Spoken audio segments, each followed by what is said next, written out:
Hey guys, welcome to the Liberal Hive Mind, a channel solely focused on exposing the abundant hypocrisy of the left. Do you guys remember all the outrage from maybe a month or two ago when Donald Trump made it very clear what he was going to do in 2024 in terms of his immigration policy? He was talking about a wide-scale deportation program. On my first day back in the White House, I'll terminate every open borders policy of the Biden administration, stop the invasion on our southern border, and begin the largest domestic deportation operation in American history, because we have to.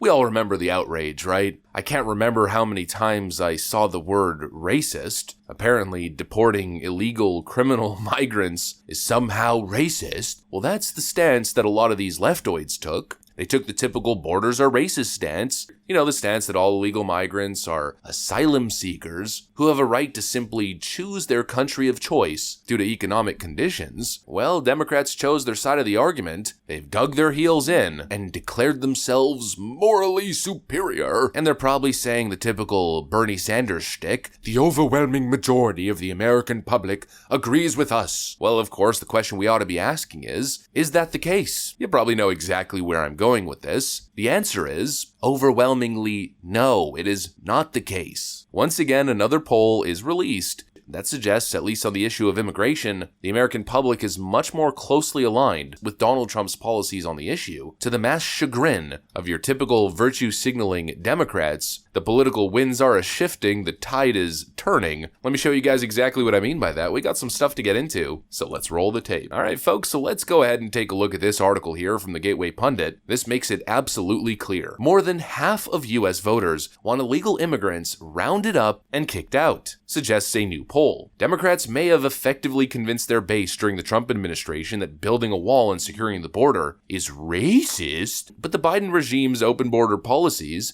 in which illegal aliens from around the world are given free housing, transportation, the opportunity to vote, and get out of jail free cards to reside in the United States indefinitely, is outraging voters on both sides of the aisle. I'm honestly so glad that this article starts with that opening statement, because it basically confirms exactly what I've been saying. I'm a glass half full kind of guy. Joe Biden winning in 2020 was obviously devastating to anybody with two working brain cells, with anybody who has basic electrical pulses moving about in their skull. But if you look at it on a positive note, 4 years of Joe Biden is probably the best red pill medicine the doctor could ever prescribe. And that's exactly what's happening. He has been such a monumental disaster, especially on the issue of immigration, that it's red pilling people. Rhetoric that was perceived as horrible, divisive, racist, fascist in 2016 and even in 2020 is now viewed as actual common sense. People are looking back retrospectively and thinking to themselves, maybe Trump had a point, maybe Trump was right,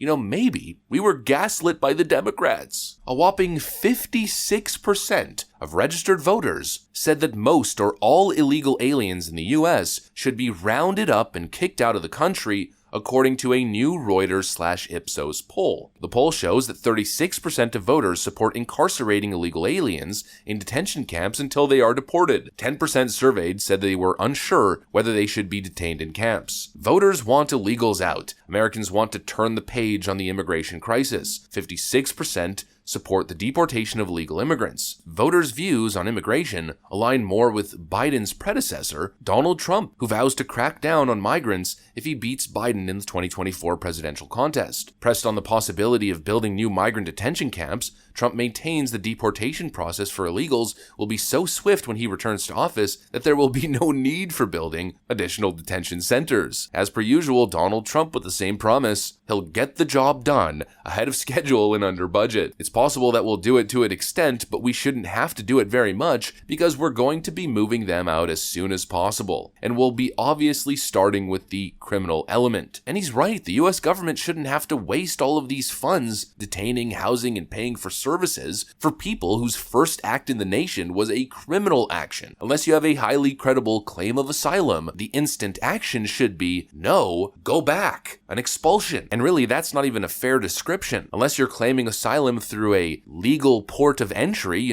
doing it the right way, again, you should be instantly refused. You can't simply cross the Rio Grande and expect your asylum claim to be taken seriously. You have to go through the proper legal process. And obviously, you can't pass pass through 3 different countries in South America on your way to the United States and only decide to claim asylum in the US. You're supposed to claim asylum in the first nation available. Most of these migrants should be claiming asylum in Mexico. It's the same kind of thing that we talk about in the Middle East, for instance. All these leftoids are now talking about taking in asylum seekers from Palestine. I think even the Biden administration announced a plan to take in Palestinian refugees. Gordon, the White House is considering a plan to relocate certain Palestinians here to the United States.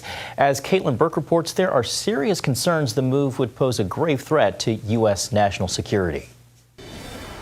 According to the White House, discussions are underway, but no decisions have been made. One potential roadblock being the practicality of bringing Palestinian refugees to the U.S.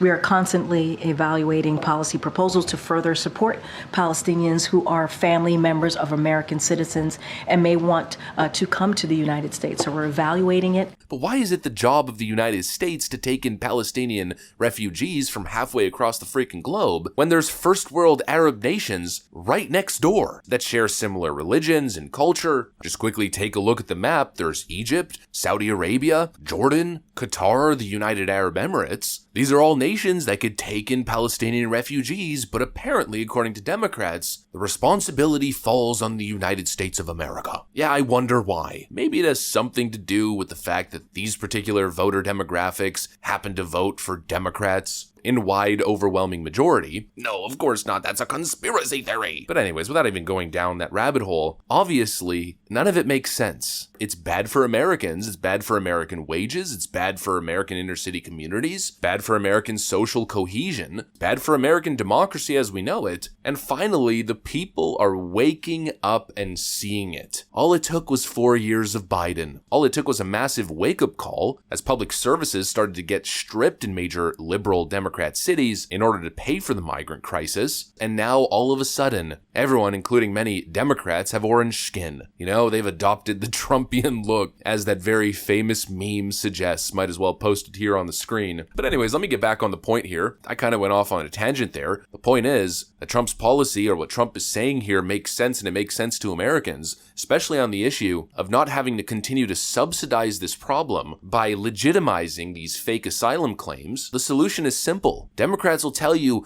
we need more funding, we need more border agents, we need more lawyers and more judges to process all of these asylum claims. No, you don't need more money. You don't need more detention camps. You don't need more spending. All you need, very simply, is remain in Mexico. The remain in Mexico policy that was clearly effective on this matter. Just as I was stating, you don't get to cross through multiple different nations and then choose to claim asylum in your preferred nation so you can go to New York and live your American dream. You don't get to do that based on a fraudulent asylum claim after you illegally entered a nation. Anybody claiming asylum coming through Mexico should have to remain in Mexico until their asylum claim is processed. Period. No argument, no questions asked. That is sound policy, it's logical policy, it's lawful policy, and I'd argue that's probably another policy that the American people probably soundly agree with. And that's also a policy that Joe Biden pretty much axed right off the bat as he took office, spurring the current southern border crisis that we're seeing. In other words, it's been less than 4 years of Joe Biden, and he's already managed to red pill the nation. Although we'll have to see if it actually has an impact in terms of the next election, because really at this point, who knows who's actually voting in these elections. Scary, lawless times, people. I guess time will tell. As per usual, the old cliche is true once again. This next election is going to be the most important election in your lifetime. Which side will prevail? The side of lawlessness or the side of law and order? Only the big man knows. Anyways, that's pretty much what I got for you guys. Hopefully you enjoyed this video. If you did, make sure to leave a like and possibly subscribe. Thanks for watching, and I'll see you on the next one.